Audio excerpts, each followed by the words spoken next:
Hello and welcome to the program. This is Newsnight. I am Ladi Akiridoluale. Thanks for joining us.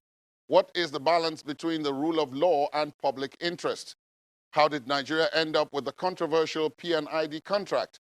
And what's behind the pile of judgment debts owed by the government? My guest is of the firm belief that the nation has done quite well in the last 20 years of democratic rule. That's the Attorney General of the Federation and Minister of Justice, Senior Advocate of Nigeria, Abubakar Malami. Honorable Minister, thank you so much for your time. Welcome. Thank you very much. Let me start from what some people would say is the most obvious or the most trending thing currently, which is the P&ID issue. So much has been said about it, who is at fault, who is not at fault, and then the government has taken certain steps. Even those steps too, depending on whose report you listen to, there are those who said we were asked to deposit 200 million, there were others who said no, they didn't say we should deposit 200 million.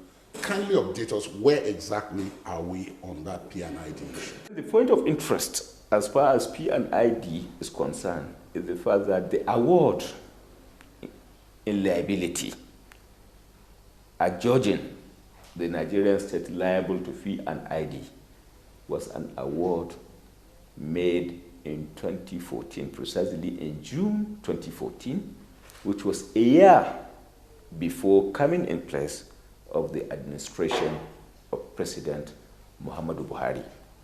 And unfortunately, as at the time this government, under the leadership of President Muhammadu Buhari, comes in place, the time within which to appeal the award had already elapsed. There was no application for stay of execution or setting aside the award. And then the process of enforcement of the award on account of effusion of time was initiated by P&ID against the asset of interest of the Nigerian state. That was the point at which we came in as a government, and we took steps to ensure due protection is accorded to the Nigerian assets, both monetary, movables, immovables, and otherwise. Now, as at the time we came in, as I've told you, it was about enforcement of the award of 9 billion against the interest of the Nigerian state. And then we now took steps to see what can be done in according due protection to the Nigerian asset. And that is how we took steps to file an application for leave to appeal the award, because we are already out of time. So it was no longer a kind of matter of right, but a matter of discretion exercisable by the government, by the court. And then we filed an application craving for the exercise of discretion in our favor, allowing us to appeal the enforcement process, because we are already out of time in challenging the arbitral award, out of time in challenging in perhaps nullifying the award, the contract, or either the contract or the award. So we were lucky eventually. And we equally filed an application for stay of execution of the award after they instituted an action for the registration of the judgment, for the registration of the award, and then enforcement of the award upon being registered as the judgment of the court, commercial court in UK. Now, eventually, we succeeded in having leave to appeal the judgment. We succeeded in having an order for stay of execution of the judgment, which unfortunately was a conditional order for stay. it was conditional on account of the fact that we were asked to deposit $200 million, which was intended to be a security that we were not simply getting the order and then get away with it without pursuing our appeal. We have taken steps to appeal against that component of the conditional payment of $200 million because to our mind, it was a wrongful exercise of discretion. But we have taken steps because the cost element too, you went to court, you are forced to go into court, to go to court for the purpose of getting or seeking for a remedy, and then you have succeeded in getting a judgment, so it is only logical that you must have incurred some cost. And then we were asked to pay £250,000 cost. We paid the cost of £250,000. We challenged the conditional order for the payment of $200 million, and that is where we are in that respect. The £250,000 is non-refundable because it is cost. It is cost, it's not refundable, but then if we equally succeed on appeal in setting aside the judgment, we may as well be entitled to cost. Again, the background of the fact that we are indeed forced into litigation and we could as well be entitled to cost on appeal in the event we succeed. Okay. But the major issue, I think, of interest is the fact that notwithstanding the successes recorded as it relates to the leave to appeal, as it relates to the stay of execution, we were of the view that the arbitral award was unfairly, unjustifiably, and illegally obtained. We were of the view that there were fraudulent undertones associated with the contract in its own right, the subsequent arbitral award, and indeed are of the view that the whole breaches of the procedures associated with the conduct of the parties generally, a kind of gave rise for a reasonable suspicion of fraudulent undertones. Mr. President commissioned investigation directing the agencies of government, inclusive of the EFCC and the police, among others, to now ensure a comprehensive investigation looking into the circumstances surrounding the award of the contract and agreement.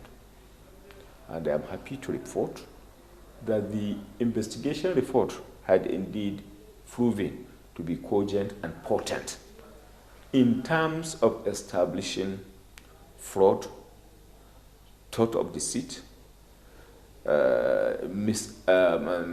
suppression of facts, and then obtaining arbitral award on account of material suppression of facts, on account of the fact that the tribunal was misled into making award because of the inherent falsehood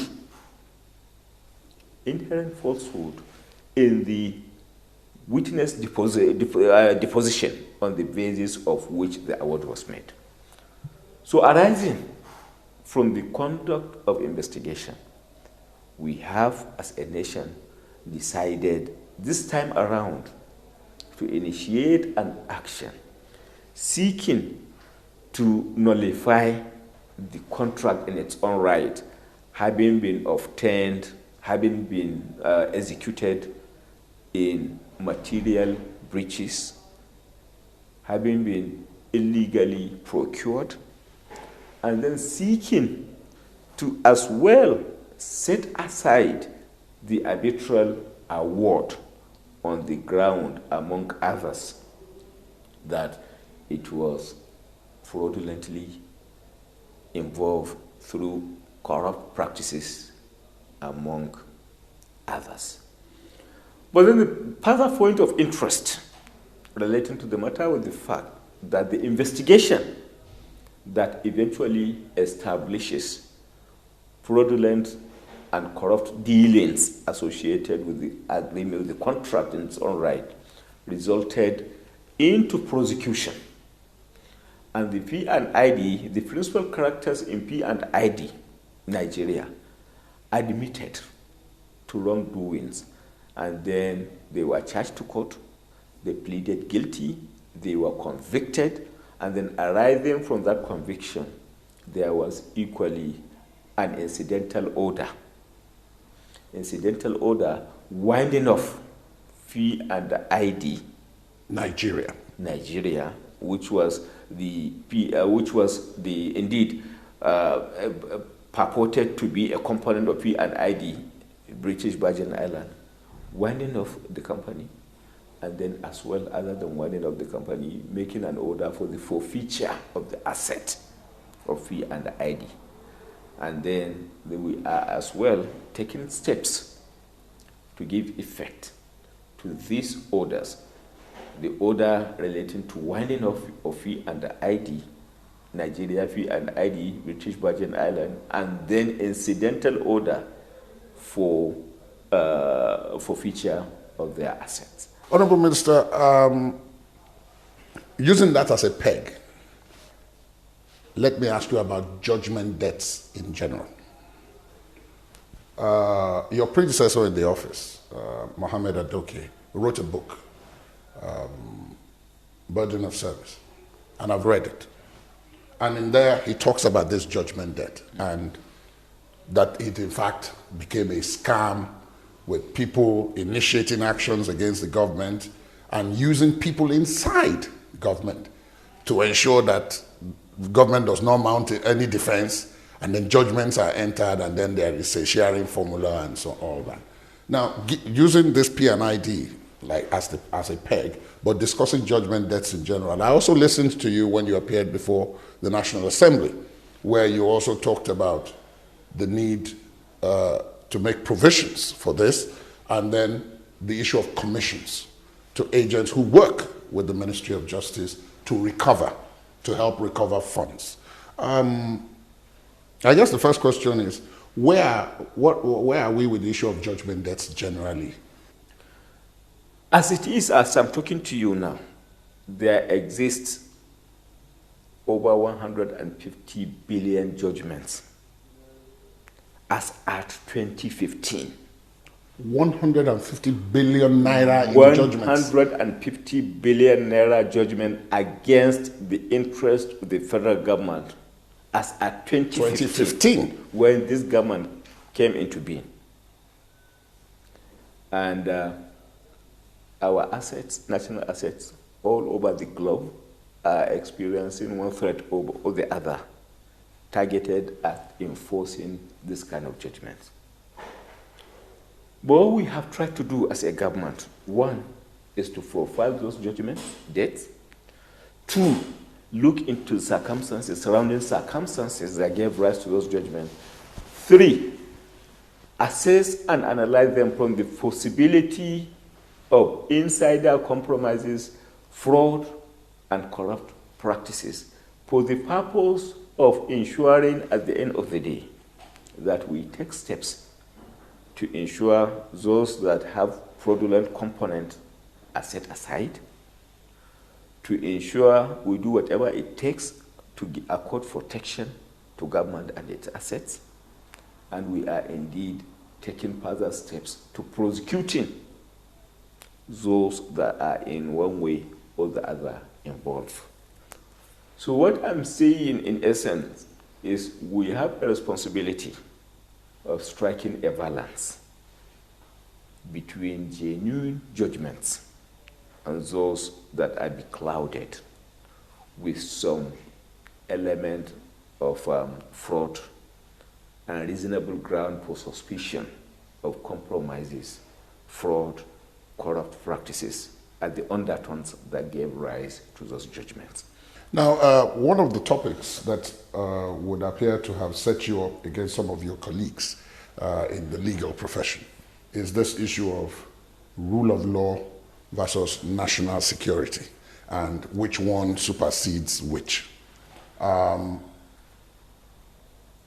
President Buhari is quoted as saying that, yes, rule of law, but where it clashes with national security considerations, national security will take precedence.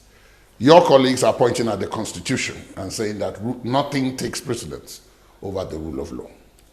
Now, why does the government take this position? Because not only have you taken the position, you've acted it out. Colonel Dasuki is still in detention in spite of having been asked to be released on bail by several courts. There are several others in that same category. So why is the government taking this position? And then you as a lawyer, the president would not have taken that position without seeking your advice. Well, when you talk of rule of law and juxtapose same with the position of the present administration, I think the bottom line is constitutionality. This government is a government that has its foundation and indeed is a product of rule of law. Our constitutional is categorical in the sustenance of a democratic process as a means through which government comes in place. And I am happy to state that we are indeed conscious of the fact that the government in its own right is a byproduct of constitutionality and rule of law. So the question now is simple. What is it that determines a rule of law, both in terms of obedience to the court orders, in terms of judicial proceedings, and in terms of the posture of a government? My attitude to rule of law as the Attorney General of the Federation and the Chief Law Officer of the Federation is I am conscious of the fact that the office is a creation of the Constitution. And my major fundamental responsibility as the Chief Law Officer of the Federation is underlined by a public interest. I use the word and I refer to the word public, consciously taking into consideration that my responsibility is to the public in general, and that by implication translates to 180 million Nigerians and not to individuals. That does not mean to say that I do not have a responsibility to accord protection in the discharge of my duty to individual rights and interests. But now, when you are talking of a public interest, you have in place a suspect that is alleged to perhaps try to put in place a parallel governmental structure, a suspect that is indeed causing public insecurity, a suspect that is indeed breeding mayhem, loss to life, property. The bottom line is the right, the responsibility of the Office of the Attorney General is now to accord protection to public interest, which is ensuring that the public, which is ensuring the protection to lives, protection to the properties of the public as against the individual interest. But then within the context of the rule of law as well, the major consideration is individual has a right, the government, which I represent by way of according protection to public interest, has a right. When you are taken to court, let me cite a recent example for that matter. Someone was arraigned before a court for treason and treasonable felony, among others. He was notwithstanding accorded bail. He could not meet off with the bail conditions. What happened? He approaches the court for variation of the terms of bail. That gives you an insight as to the way the rule of law operates. So if an order is made by a court of law and you are in one way or the other not satisfied with the order, both the public, I mean the government, and then the individual member of the public are entitled to approach the court for reconsideration. That is what we are doing as a nation in the case of P&ID. A judgment, an award was made against us. There is a threat for enforcement of the award. We felt there was need for reconsideration, and we approached the court notwithstanding the existence of a judgment, notwithstanding the existence of the order. We are now approaching the court seeking for setting aside. While we approach the court seeking to set aside the judgment and order, can you, within the context of the rule of law, accuse us as a government of being in disobedience of a court order? The answer is no. Why? Because we acknowledged the right of the court to have matters determined. We approached the court seeking for reconsideration of the matters. The same thing with the case of treason and treasonable felony. Bail was granted. The person granted bail, or the accused or suspect that was granted bail, felt the conditions were stringent, and then he approached the court for reconsideration of the bail conditions.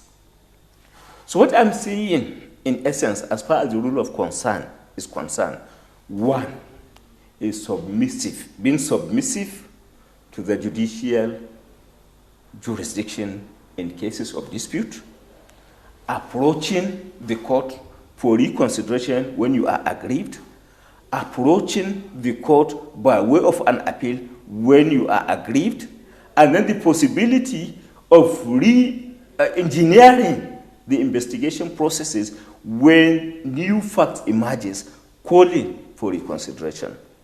And in the system of ours, for example, where our courts are governed by jurisdiction,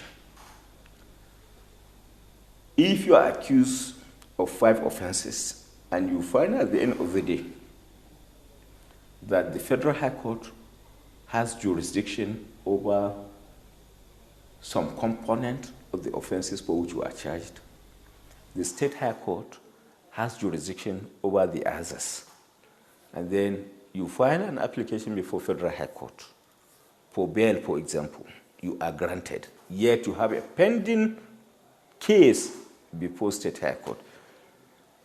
Is it justifiably conclusive for you to accuse the government of not respecting, of not being a rule of law compliant, simply because one court has granted you bail when you have multiple charges before a different court? But above all, when you talk of a rule of law, the Constitution, as the grand norm that regulates our conduct, is clear, for example, that when an individual is guilty of conduct that is likely to bring about the breakdown of law and order, to threaten the rights of the public, you now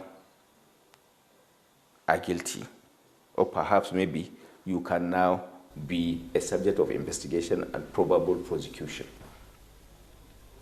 Are you saying, in essence, that simply because the same Constitution accords you freedom of movement, liberty to move around, that you cannot, in determining the rule of law, have recourse to the constitutional component that guarantees the rights of the public as against your right? Are you saying, in essence, that your right as individual, someone that threatens the corporate existence of a country. A country, for example, that is rooted in democracy, a constitutional democracy, you are now threatening that order of the corporate existence of a country. That your right to freedom of movement is superior over and above the right of 180 million that queued to bring about a constitutional democratic order? Are you saying your right to freedom of movement is better, superior, and exceptionally considerable much more than the right of 180 million people that are entitled to protection, to the corporate existence of their country, to right of movement, to protection to their lives, and indeed the protection of their properties? So it is about striking a balance. The rule of law operates within the context of striking a balance between individual and public right. And my responsibility as the Attorney General of the Federation is according superiority to public interest as against individual right. Where there seems to be apparent conflict between individual right and public interest, my duty, constitutional duty for that matter, is to accord protection to public interest and not promote the individual right over and above the right of 180 million. It is about the Constitution. Constitution guarantees individual right subject to limitations. And those limitations are the public interest limitations. You can never give adequate, logical, legal, and sustainable interpretation to the rule of law in isolation of the public interest. Individual interest must be subservient to public interest. Your right as an individual stops where the public interest is threatened. So that is the context and logical perspectives from which you have to look at the rule of law. The individual right does not operate in isolation. The individual right is a right that is subservient, that is subject to a public interest. Where there exists a conflict between an individual right and the public interest naturally prevails. There have been calls in the past, and those calls are still there, that the office of the Attorney General of the Federation and the Minister of Justice should be separated. That because the job of the Attorney General is significantly different from the Minister of Justice, in the sense that the Minister of Justice is a political appointee, whereas the Attorney General is supposed to be like a sounding board, a technocrat who advises all of government. Now, you are holding both positions in one now. Some of your predecessors have advanced arguments for and against this. What's your position? You see, in the Nigerian context, it is about evolution of democracy. And in the art of development of democracy, we are bound to encounter and put to test certain considerations associated with the functions of offices. The major advantage, if any, associated with the fusion of the office of the Attorney General of the Federation and Minister of Justice is the fact that there are certain legal components associated with the policy that might require cross-fertilization of ideas. A Minister of Justice, in his capacity as a minister, has an advantage of being a party to the Federal Executive Council that accord the minister an opportunity to intermingle with the policy decisions of government and indeed bring to bear those considerations in the act of governance that relate to the rule of law. So to that extent of having the cross-fertilization of ideas, to the extent of intermingling with other ministers at the point of the Federal Executive Council for the purpose of advancing the rule of law, advancing the interests of the nation and bringing to bear the policies of government, the idea of fusion of the office of the Attorney General and Minister for Justice could be a remarkable idea. But when our democracy developed to a certain level that calls for the existence, for example, of some level of independence of the office of the Attorney General, a situation whereby the Attorney General can stand on his own to decide to prosecute or not to prosecute, when he does not have to factor the policy of government for the purpose of development, it will not be out of place to separate the two. Let me, for example, give you an idea as to the emergence of Administration of Criminal Justice Act. It was indeed a product of a policy decision.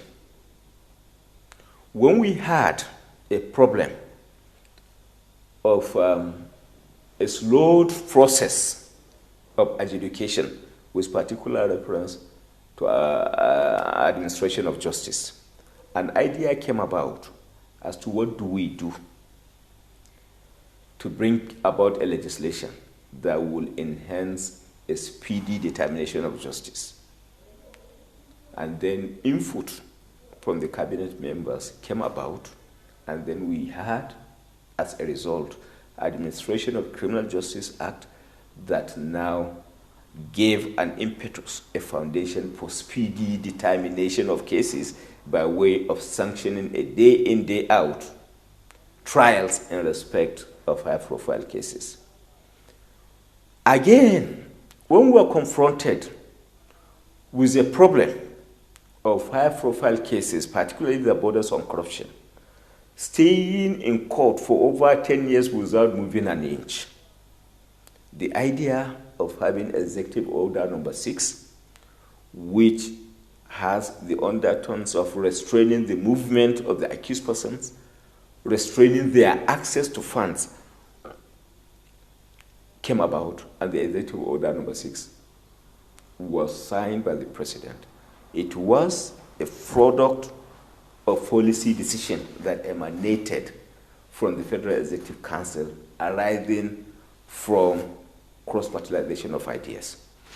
So what I'm saying in essence is an issue that is multifaceted, that you must have to look at from the point of advantages and disadvantages.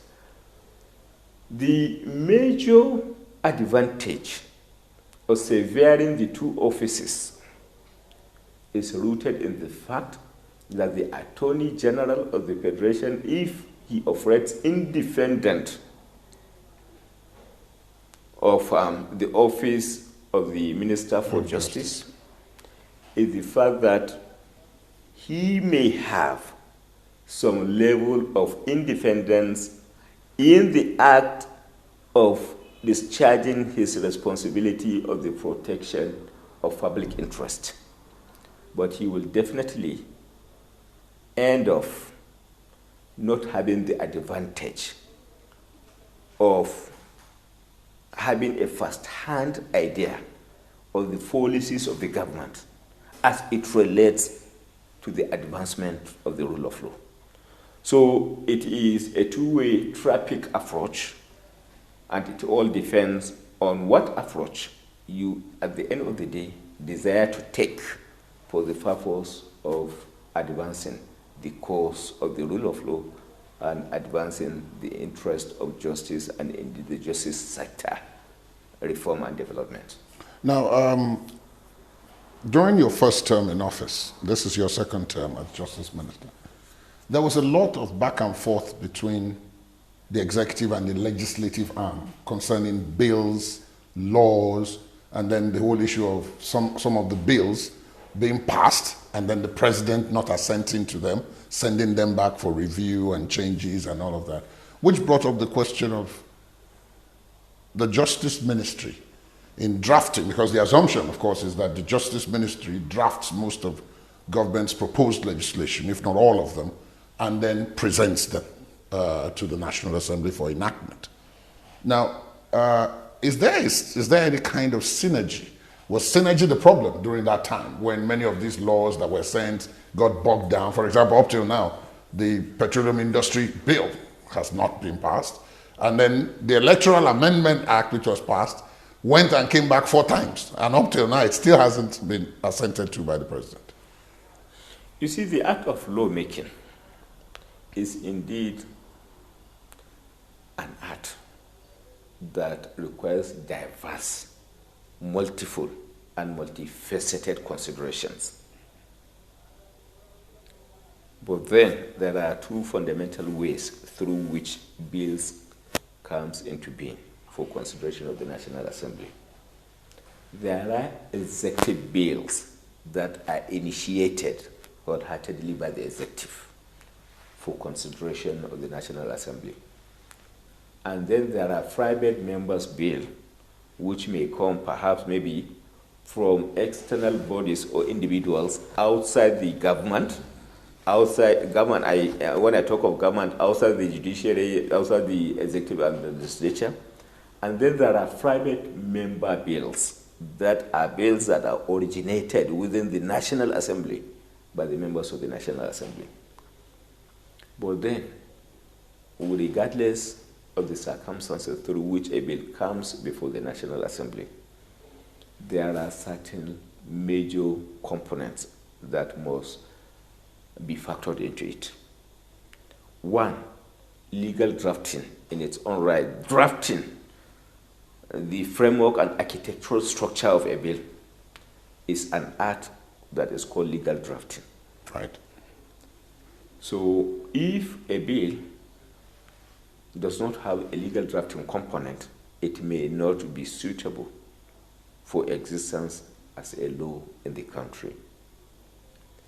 Other than the legal drafting component, there are prevailing laws that might have been passed before then that must equally be factored into consideration over and above the constitutional considerations. Now, a situation, for example, where our Constitution is categorical on the right of individual, freedom of movement, freedom of expression, and then you now come to develop a private member bill that do not take into consideration the constitutional recognition of freedom of expression and movement, for example. It is apparent and clear that you are developing a legislation that is in apparent conflict and breach with the Constitution. You cannot legislate in breach of the provisions of the Constitution. So regardless of what time, resources, and energy is built into the processing of the bill, there is no way you can't expect the president to give assent to a bill that is inherently unconstitutional. So those elements are there. The same thing with bills that are self-serving. For example, the Senate president is standing trial before Code of Conduct, and then charges are framed simply because the charges are targeted at him. He wants to amend the law to now a kind of compromise on the charges. It's a self-serving bill. You do not expect the president to assent to a bill that is self-serving. The same thing, for example, if you have a powerful minister of petroleum that has some level of overbearing influence on the president, and then the functions of the president, or perhaps the checks and balances associated with operations of the industry, the oil and gas industry, the minister now initiates a bill that compromises on those functions simply because he wants to have extra powers associated with the industry, oil and gas industry. If self-serving, you don't expect the president to concede to such kind of bills. When you talk of, for example, elections, for example, you cited an example with the Electoral Act, the yes. Electoral Act, for example. Nigeria, in the Committee of the Nations, is a signatory to international conventions, making reference as well to the rights of the government is that of according protection to public. And then you are now introducing into an electoral act, perhaps electronic voting or internet transmission of results in a country where less than 50 or 40% of the country is covered by internet. What are you doing in essence? Disenfranchising people that are entitled by the Constitution to vote and be voted for. You are simply bringing in a policy by way of electronic transmission or perhaps internet transmission of result that disenfranchise them. The president has a responsibility, constitutional responsibility, to accord protection to those that the bill, as presented and constituted, seek to disenfranchise. So these are some of the components that you must have to factor to mind in arriving at a decision as to justifiability or otherwise of dissent by the president as it relates to bill. If you are talking of international conventions within the Committee of Nations, Nigeria is a signatory, for example, to international convention, either regional or universal, that says you cannot amend electoral act or electoral law in your locality 6 months to the election. And then 3 months to the election, simply because you have an agenda, you introduce a bill that seeks to change the order of the electoral process. A process that takes about 4 years to conclude on. More than 70% of the process component has been concluded, and you are now talking of changing the goalpost simply to suit your individual interest in breach of the international convention of which Nigeria is a member, in breach of that will have a negative effect, or perhaps maybe changing the clock by way of making it work anti-clockwise, simply because you have an agenda and you expect an assent over the bill. So a law, regardless of whether it is an electoral act or otherwise, is a component of multifaceted, multidimensional considerations. And in assenting or otherwise to it, those components most naturally come to play in terms of exercising discretion over it one way or the other. As we wind this down, one must not forget that apart from being the chief law officer of the Federation, the Attorney General, I made reference to it a bit earlier when I said, as Minister of Justice, you are also a politician. You are practicing politician in this democratic dispensation. There have been so many criticisms of how far we have come, how slowly we are moving, how difficult things are, and so on.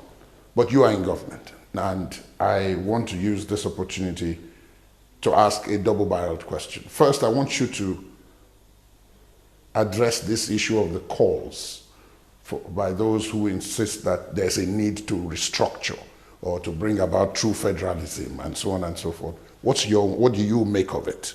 Not as a lawyer, as a politician now, what do you make of those calls?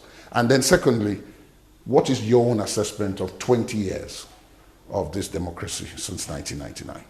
Well, in all sincerity, starting with the last question, which is the assessment of our democracy, I think we are doing wonderfully well as a nation. We have imbibed a culture of understanding the dynamism of our law, the need to bring our law to bear in our way of doing things. And we have been taking steps that support our democracy. One, starting with the duration. I think in the development of a nation, having a sustainable democracy for a continuous 20 years is in its own right a great achievement worthy of mention. But in our peculiar circumstances, taking into consideration the multi-ethnic disposition of us as a nation, the fact that we have succeeded in sustaining the unity of the nation, regardless of the multiplicity of ethnic nationalities and associated, is in its own right a clear demonstration of our maturity, our development as a nation in democratic sense. And ours is a nation that is guided by a constitutional norm. So the simple issue is whatever is tolerated by our constitution through the constitutional order is not out of place. When you talk of restructuring outside the constitutional norms, outside the constitutional order, then you are not talking because you are talking of the rule of law, you are talking on an issue that is not constitutionally rooted, you are talking of an issue that has no constitutional basis. So restructuring, as far as our Nigerian state is concerned, is a function of the Constitution. Whatever you want done by way of restructuring or de-restructuring must be rooted in the Constitution. That is why we have bicameral House of Assembly, the National Assembly, that comprises of the House of Reps, that comprises of the Senate, working as the representative of the people, and then that are saddled constitutionally with the art of lawmaking. So when you talk of restructuring, it is a function of law. Look at our laws, look at our Constitution to see what you can find in, as it relates to factors that support restructuring within the context of your imagination, and see whether they can fit in. If they can effectively fit in, work with your members of the National Assembly, your representative in the National Assembly, to ensure it sells through. If it is not there, our Constitution is clear. It allows for flexibility of amendment to the law to accommodate the spirit of restructuring within the context of your imagination. When you talk of restructuring as it is now, in all sincerity, I do not know what you are talking about. Why? Because if you are talking of federalism, we have tolerated it by way of our Constitution.